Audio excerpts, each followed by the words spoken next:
দফা হালনাগাদ করার পর ভোটার তালিকার চূড়ান্ত খসড়া প্রকাশ করেছেন নির্বাচন কমিশনের সিনিয়র সচিব আক্তার আহমেদ।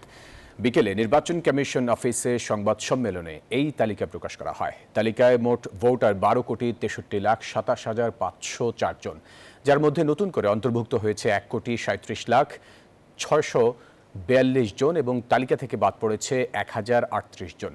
মোট ভোটারের মধ্যে পুরুষ ভোটার 6,41,04,55 জন, নারী ভোটার 6,22,05,819 জন এবং তৃতীয় লিঙ্গের মোট ভোটার 1,230 জন।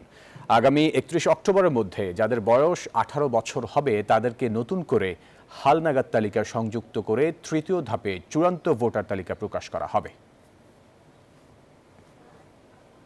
যখন আমরা প্রকাশ করি খসড়াটা, তার পরবর্তীতে যে একটা অন্তর্ভুক্তি হয়েছেন 1,37,642 জন, এনারাও বাদ পড়ার তালিকায় ছিলেন, বাদ পড়া ছিলেন, তারা আবার এটাতে নতুন করে অন্তর্ভুক্ত হয়েছেন এবং প্রকাশিত তালিকার থেকে 1,038 জনকে কর্তন করা হয়ে গেছে। তারপরেও অনেকে বাদ গেছিলেন, কিন্তু এখন উৎসাহিত হচ্ছেন এবং নতুনভাবে ভোটার তালিকায় অন্তর্ভুক্ত হচ্ছেন।